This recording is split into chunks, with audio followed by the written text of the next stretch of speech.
नमस्कार मित्रांनो, मी स्वप्नील पाटील आणि आपण वाचतोय रवींद्र ठाकूर लिखित धर्मयुद्ध ही कर्णाच्या जीवनावर आधारित कादंबरी. मित्रांनो, एक विनंती, आपण अजूनही माझं चॅनल सबस्क्राईब केलं नसेल तर प्लीज हे चॅनल सबस्क्राईब करा आणि पुढील कादंबरीचा आनंद घ्या. चला आज वाचूयात भाग 27. दुःशासन थांबला नाही. द्रौपदीचा केशकलाप मुठीत धरून तो तिला तसाच फरफटत ओढू लागला. आपल्याला दुर्योधनासमोर आणून टाकलेलं पाहताच दिवसलेल्या नागिणीनं फडा काढावा त्याप्रमाणे त्या मानिनी द्रौपदीची मान एकदम वर झाली. थोड्याच वेळापूर्वी दयेची याचना करणाऱ्या तिच्या डोळ्यातून आता ठिणग्या झडत होत्या. जोरदार हिसडा देऊन तिनं दुःशासनाचा हात झिडकारला आणि अंगाभोवती लपेटलेलं एकमेव वस्त्र सावरत ती उभी राहिली. लज्जेनं मस्तक खाली घालून बसलेल्या पांडवांकडे एक जळजळीत कटाक्ष टाकत सर्व सभेला उद्देशून ती म्हणाली, एक वस्त्रा कुल स्त्रीला निर्लज्जपणे सभेत खेचून आणून तिची विटंबना करणं हीच कुरुसभेची रीत आहे का? कुरूंच्या या सभेत न्यायनीती जाणणारं कोणीही उपस्थित नाही का? तुम्ही सारे गप्प का आहात? कुल स्त्रियांची विटंबना हाच का कुरूंचा आर्य धर्म? ज्ञानवृद्ध आणि धर्मवेत्या विद्वानांच्या या सभेत माझ्या प्रश्नाचं उत्तर मिळणार आहे का? ज्या सभेत वृद्ध नाहीत ती सभाच नव्हे. जे धर्माला अनुसरून बोलत नाहीत ते वृद्ध नव्हेत. ज्यात सत्य नाही तो धर्म नव्हे आणि कपटयुक्त असेल ते सत्यही नाही. पितामह, महात्मा विदुर, आचार्य, तुम्ही बोलत का नाही? सांगा, मी स्वतंत्र आहे की कौरवांची दासी झाली आहे? पाहता काय? बोला, माझ्या प्रश्नाचं उत्तर द्या. काहीतरी बोला. तुम्ही सारे गप्प का बसला आहात? या नीचाला अडवायला कोणीच का पुढे येत नाही? धिक्कार, धिक्कार असो तुम्हा सर्व का पुरुषांचा. इतका वेळ चुरूचुरू बोलणारा विदुर आता गप्प झालेला पाहून शकुनीला आनंदाची उकळी फुटली. हसून त्यानं कर्णाकडे पाहिलं. जन्मजात क्षत्रियत्वाचा माज चढलेली एक रूपगर्विता आज केस पिकलेल्या म्हाताऱ्यांकडे धर्मनिर्णय मागत होती.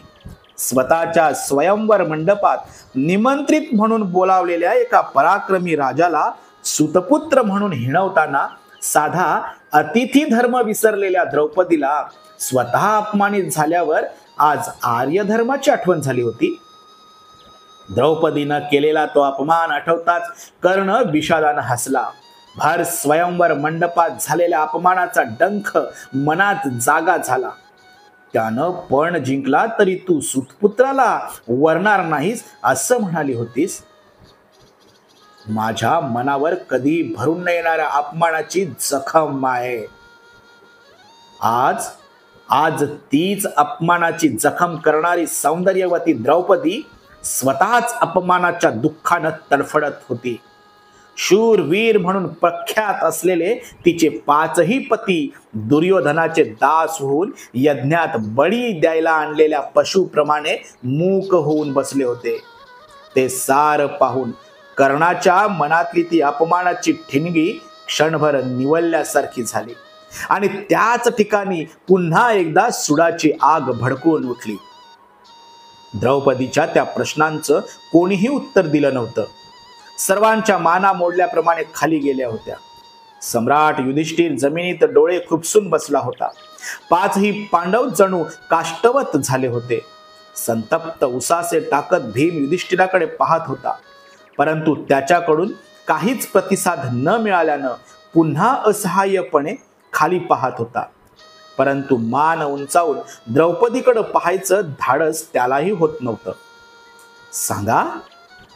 सांगा, स्वतः दास झाल्यानंतर युधिष्ठिरानं मला पणाला लावला आहे, तो अधिकार त्याला आहे का? मला माझ्या प्रश्नाचं उत्तर हवं आहे. सांगा कुरुश्रेष्ठ. आचार्य द्रोण, महात्मा विदुर, द्रौपदी विचारत होती.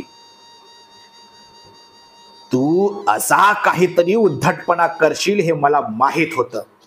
दुर्योधन म्हणाला, पण लक्षात ठेव, युधिष्ठिर माझा दास झाला तेव्हाच तूही माझी दासी झाली आहेस. पण कोणाला शंका नको म्हणून तुझ्यासाठी आणखी एक डाव खेळून मी तुला जिंकलं आहे. आता तू माझी भोग दासी झाली आहेस. आता अधिक शहाणपणा मिरवू नकोस. दासाची बायको दासी हाच न्याय होता, तर मग माझ्यासाठी वेगळा डाव खेळायची गरजच काय होती? स्वतः दास झाल्यानंतर युधिष्ठिरानं मला पणाला लावलं आहे, म्हणजेच पणाला लावली जाण्यापूर्वी मी स्वतंत्र होते.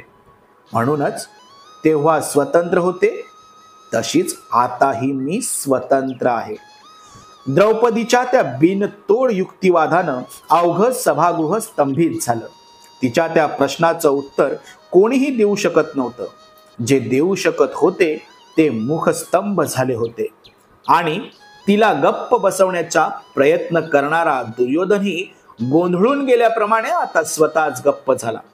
सर्व सभा अपेक्षेनं पितामहांकडे पाहू लागली. ते अजूनही काहीतरी बोलतील, या समस्येतून मार्ग काढतील आणि झालेला सगळा अनर्थ टळेल अशी आशा वाटत होती. मोडल्याप्रमाणे खाली गेलेली पितामहांची मान हलली. द्रौपदीला उद्देशून ते बोलू लागले, एखादा माणूस धर्मपत्नीला पणाला लावू शकतो का? राजकन्ये, तुझा प्रश्न महत्वाचा आहे, परंतु धर्माची गती फार गहन आहे. धर्म आणि अधर्म यातील विवेक ही गोष्ट अत्यंत सूक्ष्म असते. द्यूतात हरलेला माणूस दुसऱ्याची संपत्ती पणाला लावू शकत नाही, हे सत्य आहे. युधिष्ठिर स्वतःच दास होऊन बसल्यामुळे तुला पणाला लावू शकत नाही, हे खरं. परंतु दुसऱ्या बाजूनं पाहिलं तर एखादा माणूस दास झाला तरी पत्नी ही त्याची संपत्तीच असल्यामुळे तिला तो पणाला लावू शकतो. कारण तो स्वतः दास झाला तरी पत्नीवरचा त्याचा हक्क अबाधितच असतो. दास भार्या म्हणून तीही दासी ठरते. जुन्या काली असं नव्हतं, परंतु आता काळ बदलला आहे. आज आर्य धर्म स्त्रीला ते स्वातंत्र्य देत नाही. एरवी तरी काय, समर्थ आचरतील तीच नीती, ते ठरवतील तोच धर्म आणि ते सांगतील तेच सत्य, हाच न्याय असतो. कारण बळाचं पाठबळ नसलेला धर्म निर्णय टिकत नाही. तुझ्या प्रश्नाचं उत्तर फार कठीण आहे राजकन्ये. युधिष्ठिर आर्य धर्माचा ज्ञाता आहे. झाल्या गोष्टीबद्दल तो काहीच बोलत नाही किंवा शकुनीनं लबाडी केली आहे असंही तो म्हणत नाही. त्यामुळे तुझ्या प्रश्नाचं निश्चित उत्तर मला देता येत नाही. एवढं बोलून पितामहांनी पुन्हा खाली मान घातली. तो कपटदूताला बळी पडला आहे पितामह. त्याला द्यूत येत नाही हे शकुनीला माहीत होतं. द्रौपदी युधिष्ठिराची बाजू मांडू लागली. कपट द्यूत खेळून स्त्रियांवर दास्य लादणं, त्यांची अशी विटंबना करणं हा आर्य धर्म असेल, तर द्यूत न येणाऱ्या माणसाला फसवणं हाही आर्य धर्मच आहे का? कशासाठी होतं हे द्यूत? कशासाठी? आमचं राज्य हिरावून घेण्यासाठी? आम्हाला असं अपमानित करण्यासाठी? एका आर्य स्त्रीची अशी विटंबना करण्यासाठी? सांगा, स्तन्य देऊन मुलाचं भरणपोषण करणाऱ्या मातेविषयी तुम्हाला काही आदर वाटत असेल, धर्मपत्नी, कन्या, भगिनी यांच्या अब्रूची तुम्हाला काही चाड असेल, तर माझीही विटंबना थांबवा. एवढं बोलून द्रौपदीनं दोन्ही हातांनी तोंड झाकून घेतलं आणि ती हुंदके देत ढसाढसा रडू लागली. विशालाक्षी द्रौपदीच्या डोळ्यातून घळाघळा अश्रू ओघळू लागले. परंतु ते अश्रू पाहून दुःशासनाला दया आली नाही. तो अजूनही तसाच धटिंगणासारखा निर्लज्जपणे तिच्या जवळ उभा होता. प्रिय पत्नीची ती केविलवाणी अवस्था पाहून इतका वेळ कोंडून धरलेला भीमाचा संयम संपला. युधिष्ठिरावर कडाडून कोसळत तो म्हणाला, ऐकलंस का धर्मार्थ? मोठा धर्मराज म्हणवतोस ना स्वतःला? अरे, जुगार अड्ड्यावरच्या वेश्या सुद्धा कधी अशा पणाला लागल्या नसतील. कोणी काही आगाऊपणा केलाच तर त्याही पायतल हातात घ्यायला कमी करत नाहीत. आणि तू तू तर त्यांच्याहूनही खालची पायरी गाठलीस. राजकन्या द्रौपदीला पणाला लावून तिला या नीचांची दाशी बनवलंस. धिक्कार, धिक्कार असो तुझ्या या कृत्याचा. राज्य घालवलंस, आम्हाला हरलास, मला काही वाटलं नाही. स्वतः दास होऊन बसलास तरीही मी काही म्हणालो नाही, कारण तू आमचा मोठा भाऊ आहेस. पण हे तुझं चुकलं. द्रौपदीला पणाला लावलंस हे तुझं फार चुकलं. द्रुपद राजाच्या लाडक्या कन्येला, धृष्टद्युम्नाच्या बहिणीला, आपल्या 5ही भावांच्या प्रिय पत्नीला पणाला लावून तू दाशी बनवलंस. तुला क्षमा नाही. सहदेवा, जा अग्नी घेऊन ये. ज्या हातांनी यानं हे अधम कृत्य केलं ते हात मी जाळून टाकणार आहे. कौरवांना मारून या अपमानाचा सूड मी घेईनच, पण त्याआधी ह्याला अद्दल घडवतो. काय बोलतो आहेस भीमा? अर्जुन म्हणाला. कोणासमोर बोलतो आहेस याचं काही भान? क्रोधाच्या आहारी जाऊ नकोस. तो आपला मोठा भाऊ आहे. तो स्वेच्छेनंच दूध खेळला आहे ना. सभाजन हो, पितामहांनी केलेली धर्मचिकित्सा मला मान्य नाही. दुर्योधनाचा भाऊ विकर्ण सर्वांना ऐकू जाईल एवढ्या मोठ्या आवाजात बोलू लागला. शब्दातून त्याच्या मनात खदखदत असलेला असंतोष व्यक्त होत होता. खुद्द दुर्योधनाचा भाऊ विकर्णच द्रौपदीच्या मदतीला धावून जाईल असं कोणालाही वाटलं नव्हतं. जो तो आश्चर्यानं विकर्णाकडे पाहू लागला. द्रौपदीनं उपस्थित केलेल्या प्रश्नाचं उत्तर मिळालंच पाहिजे. महामंत्री विदुर आता गप्प का आहेत? उपस्थित सभाजन हो, तुमचा निर्णय मला हवा आहे. तुम्हा थोरांसमोर मी वयानं तरुण आणि अल्पमती आहे, परंतु तुमचं हे मौन मला बोलायला भाग पाडत आहे. एवढं बोलून त्यानं अपेक्षेने इकडे तिकडे पाहिलं, परंतु कुठूनच काहीच प्रतिक्रिया आली नाही. त्यामुळं त्याचा संताप आणखीनच वाढला. संतप्त सर्पासारखे फुटकार टाकत विकर्ण पुढे बोलू लागला. असं असेल तर ऐका, मनाला स्मरून जे न्याय वाटतं तेच मी बोलतो आहे. द्यूताच्या या खेळामागे एक फार मोठं कारस्थान दडलं आहे आणि युधिष्ठिर त्या कारस्थानाला बळी पडला आहे. मद्य, मदिराक्षी, मृगया आणि जुगार ही क्षत्रियांची मुख्य व्यसनं आहेत. हे ध्यानात घेऊनच शकुनीनं हे कारस्थान रचलं आणि युधिष्ठिराला खेळायला भाग पाडलं. जुगाराच्या त्या नशेत युधिष्ठिरानं द्रौपदीला पणाला लावला आहे, त्यामुळे त्याचं हे वर्तन ग्राह्य धरता येणार नाही.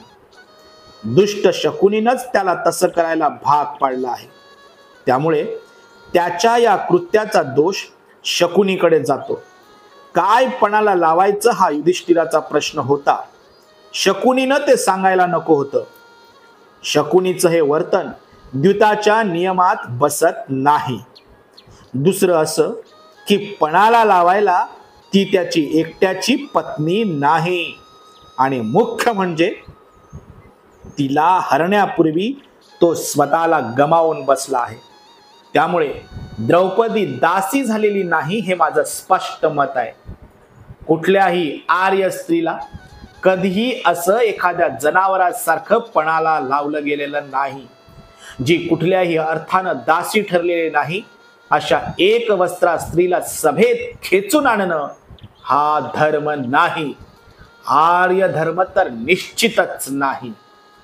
साधू साधू, सभाजन विकर्णाची प्रशंसा करू लागले. या सुताला क्षत्रिय सभेत कोणी बोलावलं? त्यानं पण जिंकला तरी मी त्याला वरणार नाही. द्रौपदी नावाच्या एका कुलोत्पन्न रूपगर्वितेनं केलेला तो अपमानाचा विखारी डंख कितीही प्रयत्न केले तरी कधीही न विसरता आलेली जिव्हारी झोमणारी जखम, सूड घ्यायची आयती संधी चालून आली होती. आपलं धनुर्विद्या कौशल्य पणाला लावून कर्ण तिला जिंकायला निघाला होता आणि त्याच क्षणी त्या लावण्य सम्राधीनं त्याचा तेजोभंग केला होता. कधीही विसरता न येणारी अपमान त्यांनी केला होता. स्त्री समोर झालेला अपमान तो विसरू शकेल? त्यातही द्रौपदी सारख्या सौंदर्य सम्राज्ञीनं केलेला अपमान, कर्णाच्या मनात जागा झालेला अपमानाचा कृष्ण भुजंग सूड घेण्यासाठी फडा आपटू लागला. साधू साधू साधू सभाजन अजूनही विकर्णाची प्रशंसाच करत होते. विकर्णाचं ते बोलणं, सभाजनांची ती प्रशंसा, हे सार ऐकून कर्णाच्या मस्तकाची शीर तडकली आणि कर्ण ओरडला आणि म्हणाला,